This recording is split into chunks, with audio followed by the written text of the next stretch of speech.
The talk is called A Third Way, and it's really based on the teachings of the Catholic priest and writer Richard Rohr, who is amazing. And as our annual theme is, as we know, infinite voices of truth, it's fun to get some voices in that are really from a very different tradition than ours, a very different perspective.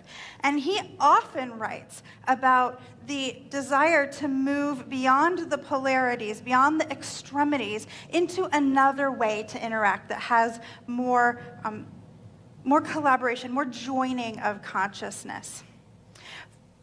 4 years ago, approximately, I gave what I thought was an excellent message on understanding one another and having compassion for one another and staying out of these extreme vibes. It was heading into the election season, and you may remember it was a little intense, that particular election cycle. And I was just feeling like, wow, we have done our work. They get it, we get it. And I walked out into the parking lot, right into a conversation of 5 or 6 of our beloveds, talking about how stupid they are.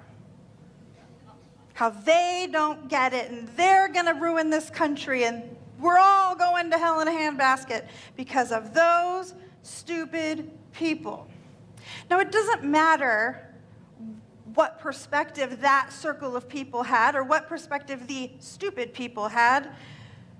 I just felt like going, come back into the sanctuary. We gotta do it all over again. My brilliant message had not sunk in. And I'm starting to hear it again. Online, at dinner parties. Whew, it's an intense time, and the intensity is starting to ratchet up and ratchet up and ratchet up. We say, we, New Vision Center, Centers for Spiritual Living, the New Thought Movement, we say that we make space for everyone, that we are radically inclusive. We make space for everyone. But if we can stand in the parking lot and have a conversation about how stupid an entire group of people are, how inhuman an entire group of people are, are we getting it? No. If we can stand in a circle and talk about how our teaching is the right one and all the other teachings are the wrong one, are we getting it? No. No. It's actually, are you ready for this? It's against our religion to do that. That might be like the only thing that's actually against our religion. And yet we do it, don't we? Yep, it's a very human thing to do. Because it is difficult to live in the polarity. It's difficult to live in the divine paradox. It's easy to slide back into that human way of doing it. So what is a polarity? This is important because we live in it, right? A polarity is a paradoxical situation in which two seemingly opposite yet interdependent states need to coexist over time in order for success to occur. We cannot only live on one side and stay functional. The classic example of this is inhale, exhale. We talk about balance, right? Everybody inhale. Keep inhaling. We're team inhale. Go inhale. And then we exhale, because we have to, right? It's more than just we need both sides. It's this cycle that happens. There's a problem. There's too much carbon dioxide in my body, so I need to inhale. Oh dear. Oh dear. Now I need to release the carbon dioxide, so we exhale.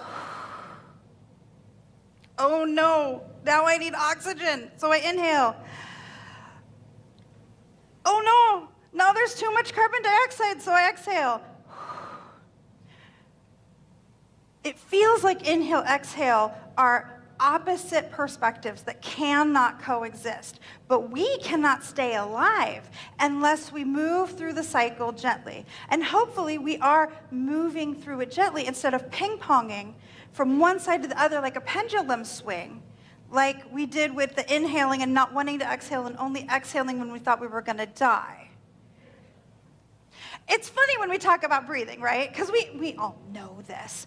But then we start looking at what the government does with everything goes over here. And then the election changes and everybody spends all the energy on doing what they did over there and they run over here. And then the election changes and we all spend all the time and nothing gets done. And we still can't fund our schools or healthcare properly because we're so caught in the pendulum.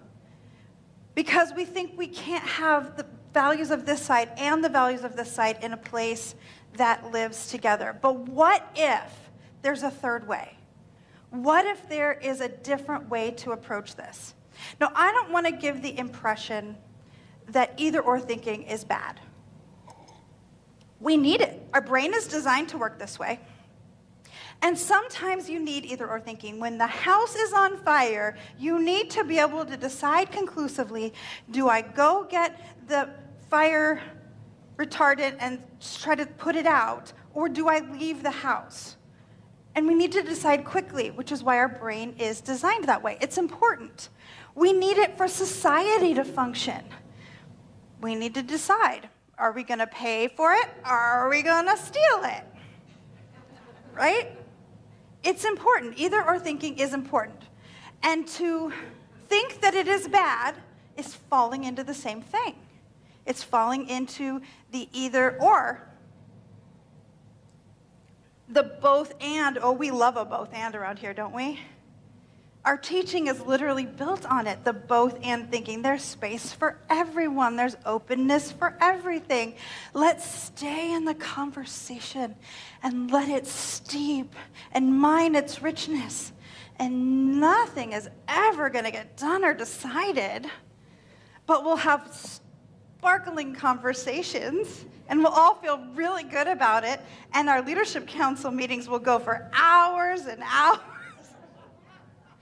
There are members of our community who are long time, decades-long members who will not be on a major committee or team because the consensus process feels too open-ended for them and they just want to get it done.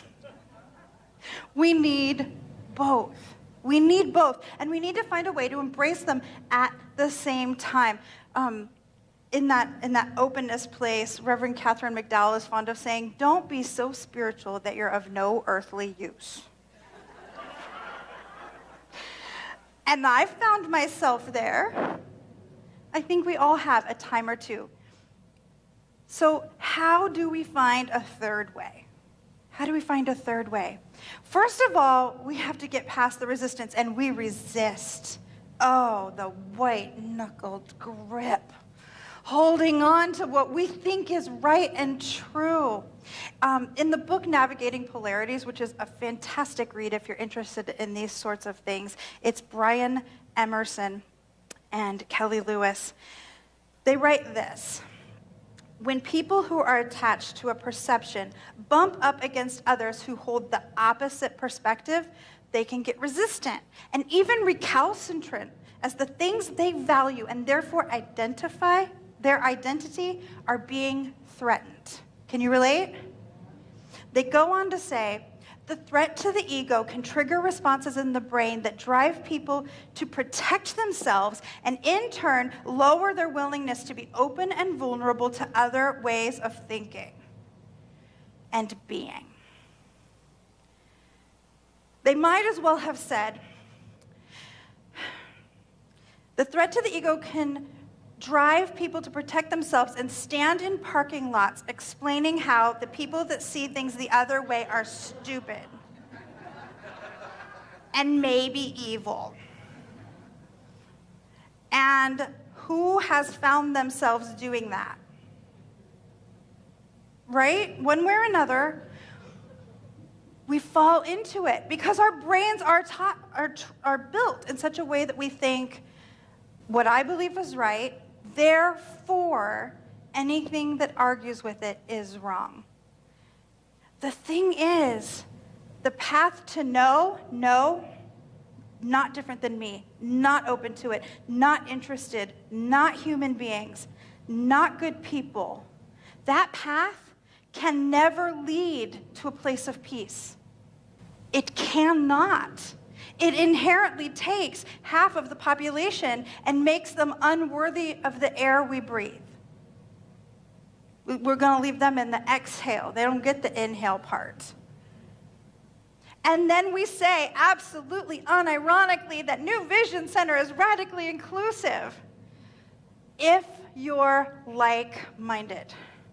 Ooh, I want to banish the word like-minded from this campus. And online friends, that means your house too. Now, do I have the power to do that? No, because it's not a science of my thing to go in your vocabulary and take it away. Sometimes I really envy the ministers and pastors and priests and teachers from teachings that can just tell you, no, you're not allowed to do it. We don't do that. I would love to banish it. The phrase like-minded, because here's the deal. We love to say that we're radically inclusive, don't we? And we feel good about it. We want that to be true. But if it's only true about people who are like-minded, people who are like us, if we resist every time we feel uncomfortable, and we do, don't we? It's a tendency. I'm uncomfortable with that. Uncomfortable is a synonym for unfamiliar. Let that sink in. Uncomfortable is a synonym for unfamiliar. And if we push away everything that is unfamiliar to us, it will always stay uncomfortable. The cure for discomfort lays in allowing ourselves to become familiar, to allow ourselves to sit in the discomfort and keep our heart and arms open anyway. And as we become more familiar, guess what happens? We become more comfortable. And then we enjoy that. And so the cycle returns again, and we open up to another wave of that which we are unfamiliar with. That's what being radically inclusive is. Saying we're radically inclusive and then really only welcoming people that are just like us is actually running a social club and calling it something else. Ooh, take a breath. That's a hard truth. But we intend to be radically inclusive here. Yes? Yes? Yes? I know I'm saying a lot of words, but I know that to be true. And then there are moments when something uncomfortable happens. Someone shows up here who thinks differently, who looks a little different, who comes from a different background. And ooh, there's the discomfort. And I invite us to stay in it until it becomes a little bit more comfortable. See, the polarities, like me, not like me, must be interdependent. Not so very long ago, someone approached me about something that they were uncomfortable. Somebody did a thing. It made them uncomfortable. And their question was like, but what if people aren't comfortable with that? We don't want people to leave. And I thought, and then I said, because there's very little space between I think and I say, as you probably know, there are people in this world, in this country, who would be uncomfortable with two men sitting together and holding hands. I personally get a little giggly happy every time I see it, because I remember a time when that wasn't something that you could maybe do at church, but you can at ours, and I love it. There are people who maybe wouldn't be comfortable with the open displays of affection that we are very comfortable with here, the big hugs and the smooches on cheeks. Should we not do that just in case somebody's uncomfortable? No, right? There are people in this country who would be very uncomfortable to see a woman up here. God forbid, a young woman who listens to Taylor Swift. I mean, questionable choices all around. You gonna kick me off? Probably not, probably not. There are people in this country who would be uncomfortable attending service in a place where we do not say that Jesus Christ is our one and only Lord and Savior and everyone else is wrong. See, the line never ends. Everything everyone does ever makes someone uncomfortable somewhere. Discomfort can't be where we draw the line if we are any kind of inclusive, let alone radically. And this teaching is designed to always pull us forward, forward, forward, and deeper, deeper, deeper into the truth of who we are. And the truth of who we are makes space for every kind of love, every kind of being, every kind of way of thinking. Because if everybody can't have freedom, we don't have freedom. And that's just true. That's just true. Accountability and forgiveness. Security and freedom.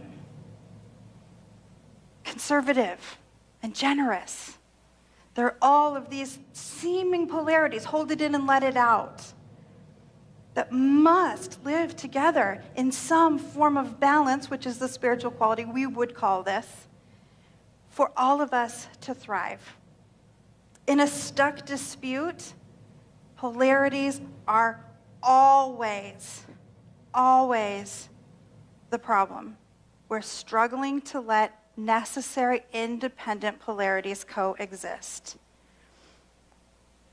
We have to open to understand the real problem, to move past the polarity and understand the real problem, to find a third way. So a story from my life. A few years ago, Bobby and I were wanting to rearrange our finances to make space for a different way, a different thing we wanted to put our money into. And that inherently meant spending some less money on things we had traditionally spent money on. And we had carved out things like he was going to buy one less guitar. And I was going to maybe tone down the yarn purchasing a little bit.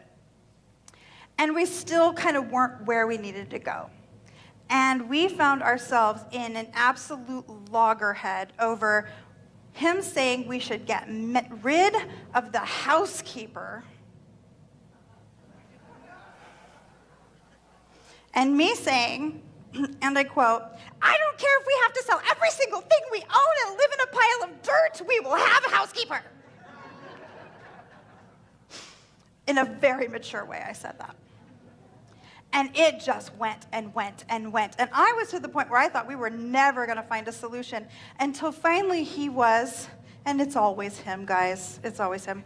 He was, "Why are you so stuck on this? Why are you so stuck on us having this once a week help? We're adults. We can clean our house. Why are you so stuck on this?" And here come the tears. Because sometimes I can't. Most of you know I have health problems, and they do this thing, right? As many challenges do. And sure, I can clean my house except for the days I can't. And there is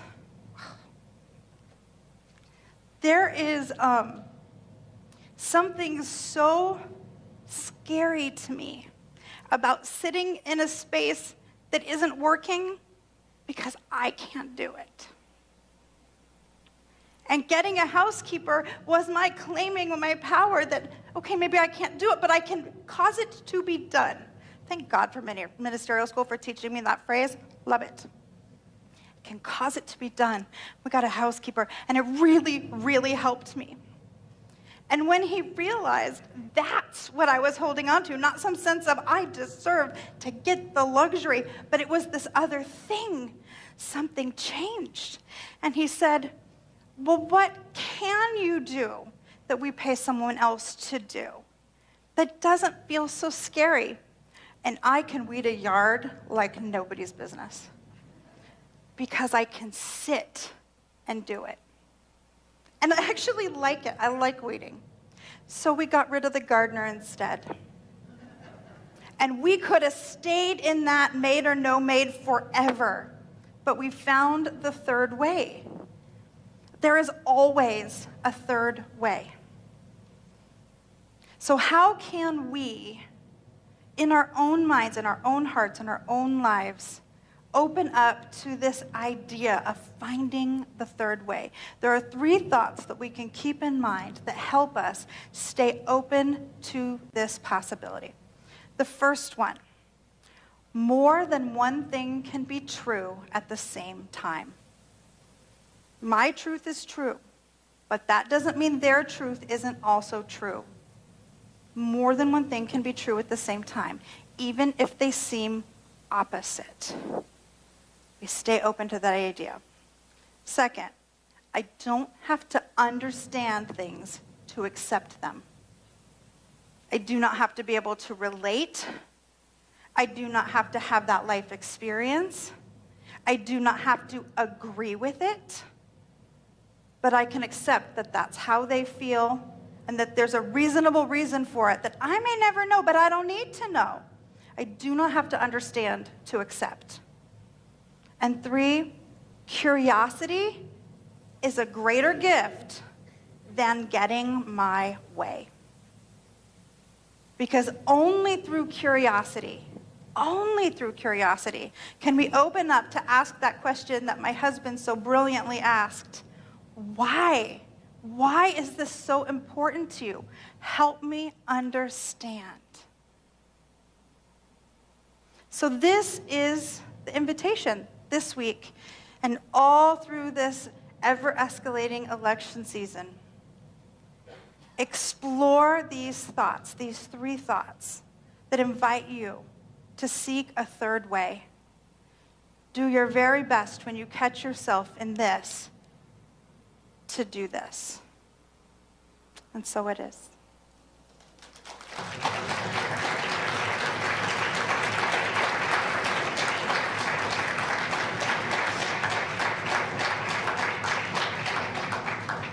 Let's anchor that with some prayer. Oh, how good it is to just be in this energy together, remembering that there is this infinite presence that is forever and ever calling us higher and deeper into the truth of who we are. And that is true of everyone, that just as we are made in the likeness and image of infinite spirit, so is everyone.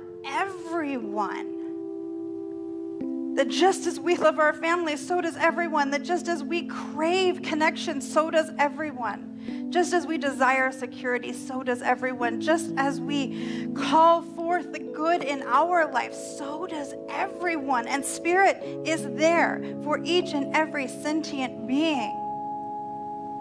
Because it's the root of all that is.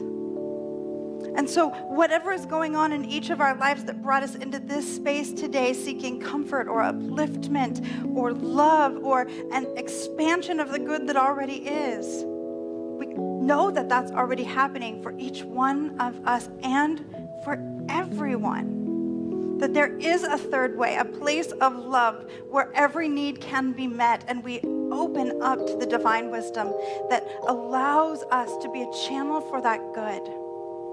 We open up to the willingness to be uncomfortable so that love can find a path through us in a new way.